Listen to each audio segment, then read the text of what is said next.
Hello, this is Gary Grimaldi, Assistant Professor of Occupational Therapy at Iona University in New York, and my colleague, Gioia Ciani, Associate Professor of Occupational Therapy at Hofstra University in New York, would like to share our most recent publication on the lived experiences of people with amyotrophic lateral sclerosis with percutaneous endoscopic gastrostomy feeding tubes. ALS is a very progressive disease. There is no cure for it. It impacts the motor neurons in the nervous system, where people demonstrate spasticity, bradykinesia, muscle weakness, and atrophy. 85% of the population also have been diagnosed with dysphagia, the inability to swallow appropriately, or difficulties in swallowing. With this said, it leads to poor caloric intake, which again, their body mass index will go down as calories are not taken in. So at some point, patients are faced with being asked regarding a PEG tube placement, which is an alternative means of feeding, and it is an invasive process. So the question that we had for our study was, how do people with ALS describe the decision-making process in obtaining a PEG feeding tube? How do people with ALS describe the experience of obtaining a PEG feeding tube? And what were the influences that impacted the decision to accept the feeding tube? We know from the literature review that most literature is from the medical model. It describes the device, the cleaning of the device, the procedure of the device. Right? But there was very little literature on how people come to making the decision to actually obtain a device. Additionally, there was a lack of conclusive evidence to determine the optimal timing of a tube placement. When should it be done? There was conflicting reports on that, although it was outlined that from a medical standpoint, when it would be needed, but again, it was conflicting. So in the literature review, again, it didn't really reflect a client-centered approach from the team or the individual being part of a team.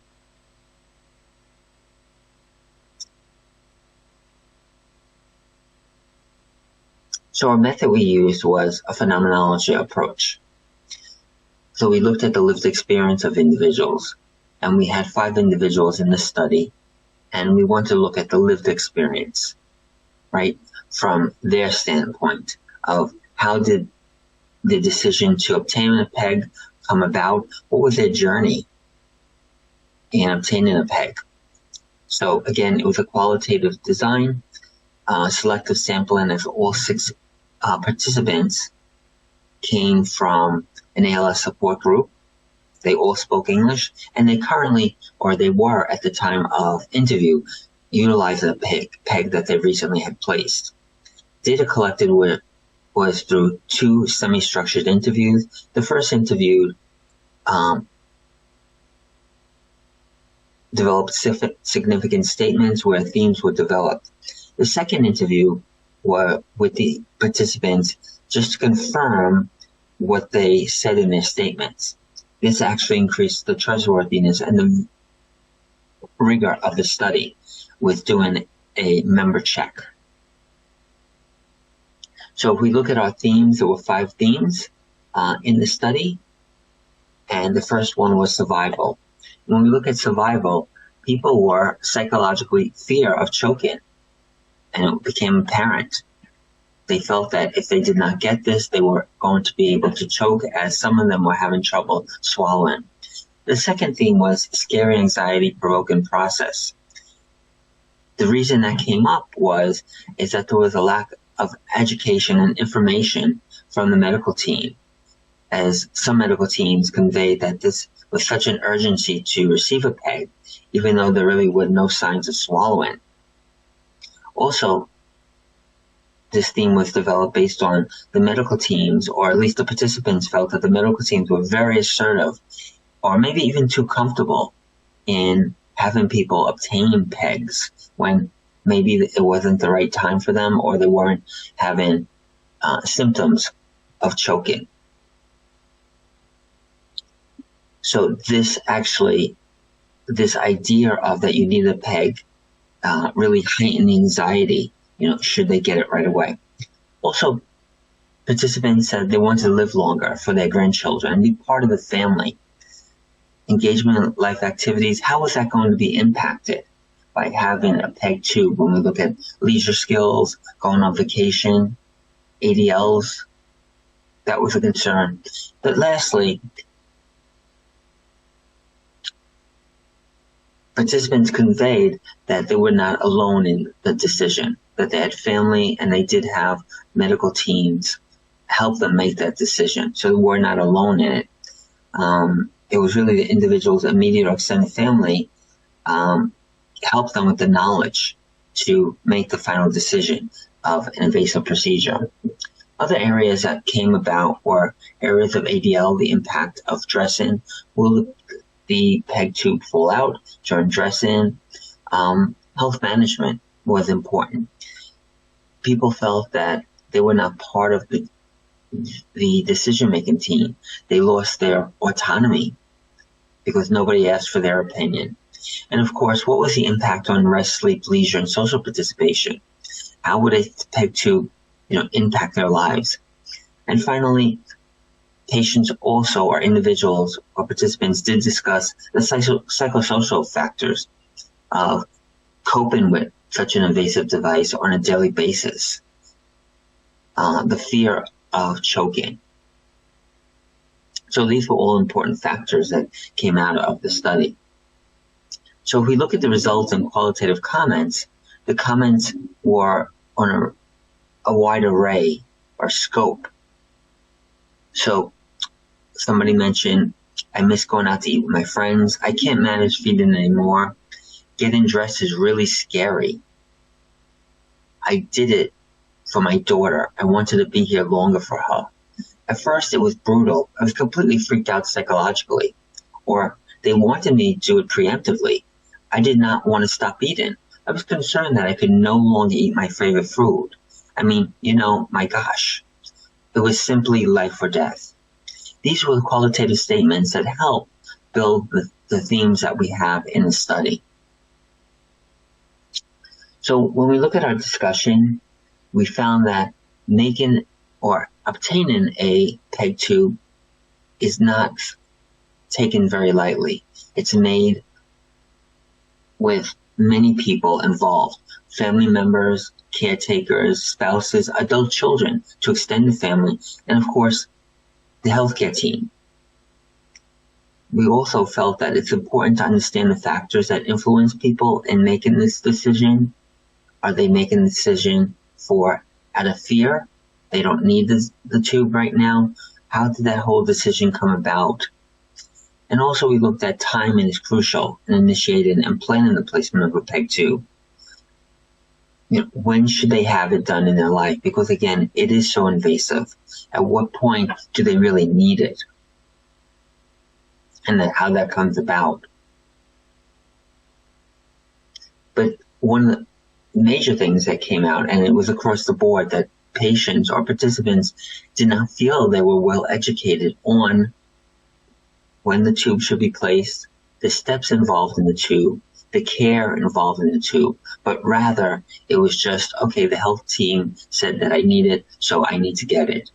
So again, better education from the healthcare team would be much more important for the individual to receive, than not to receive any or very little. Now, patients did report, those who had their tubes or the peg tube placement, that there was an improvement in quality of life. They did not have to worry about choking anymore. It was not a concern at all. But again, that client-centered intervention idea needs to be reiterated with patients and the healthcare team, that they need to be included in the final decision on peg placement. And if we look at our implication for practice, we looked at healthcare professionals are or have such great knowledge to share about a PEG placement with patients. And we have the ability to enhance participation in life activities by talking about or telling people about the pros and cons of having a PEG placement. It also increases health management. Again, people making their own decisions. Our health team can do that, where people, they don't feel they've lost their autonomy. Something that we can also do is increase our education on the PEG tube management for safe ADLs and self-feeding, that people have a good understanding of. They won't be they won't have that fear or releasing them of the fear of choking. And again, maybe providing psychosocial interventions or recommendations when appropriate. Again, this will help people in understanding or making the decision in the placement of such a invasive device.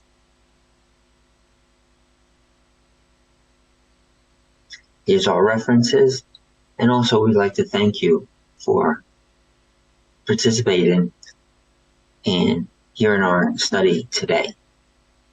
If you have any questions, please let us know. We'd appreciate it, and we thank you both or all for your time. Thank you.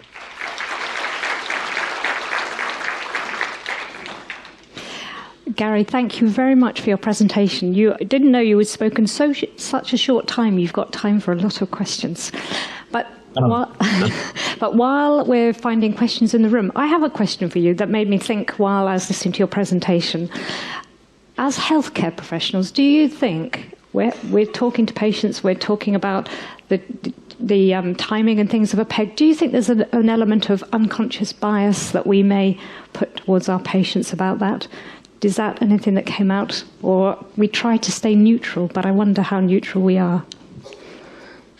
What I found from the study, from the 5 participants, was basically, I think there is some type of bias there. I think that from what the participants shared with me, the education part was that it's almost like for a doctor to say it's second nature. Well, you need a tube, you need a PEG placement, or you're going to need one eventually. You might as well get one now.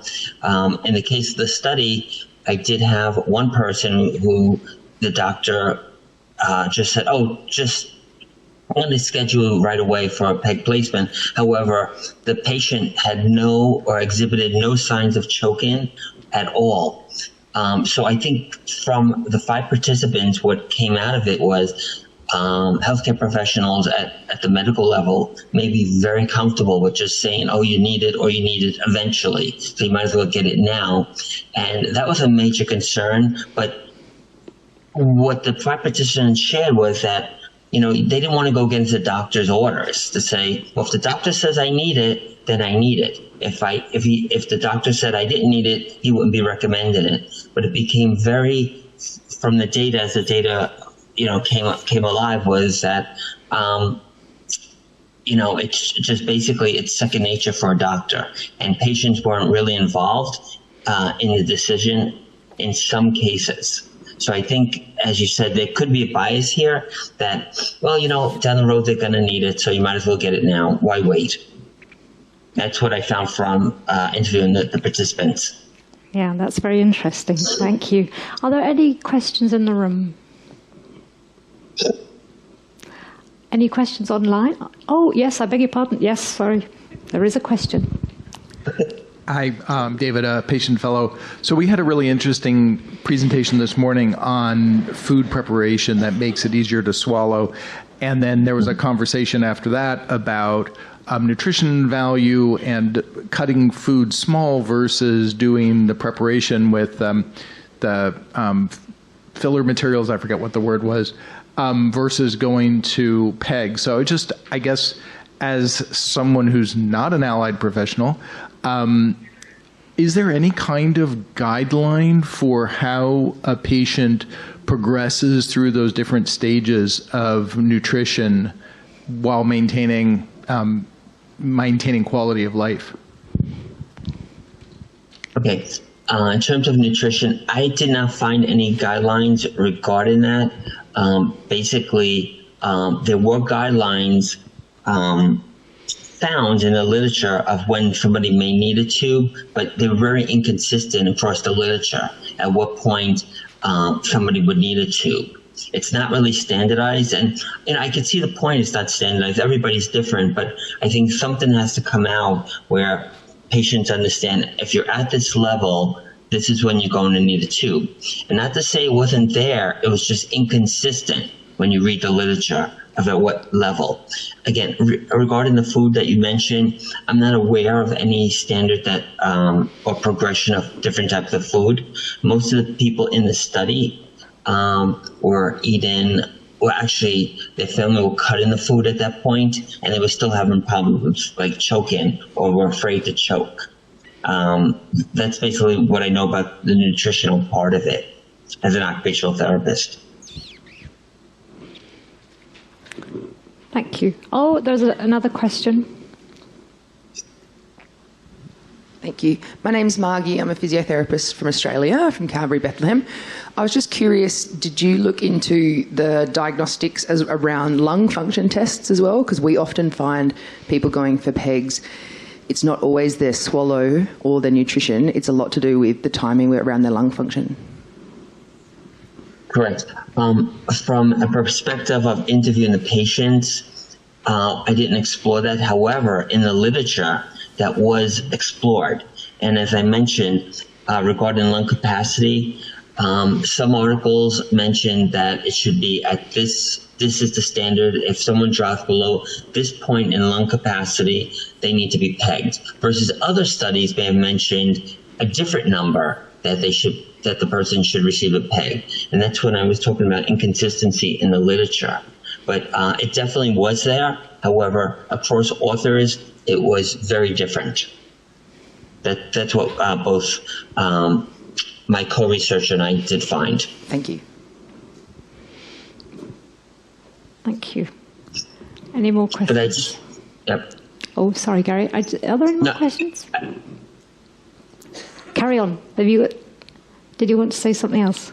I just wanted to add that the biggest part of the study that came out of the individuals regarding the themes again, that client-centered approach was missing. All of them said that.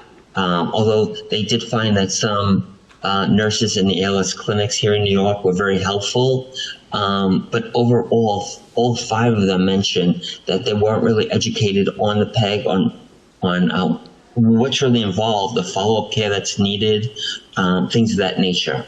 I mean, the families did support them, but I think education was the number one thing as health professionals, as occupational therapists, speech pathologists, nurses, that I think we need to really focus on.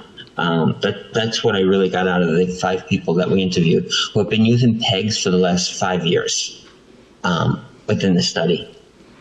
That's really interesting. Thank you. I think that's all the questions from here. So I'd like to thank you, Gary, for your presentation. Thank you so much. Thank you. Have a good day. Thank you.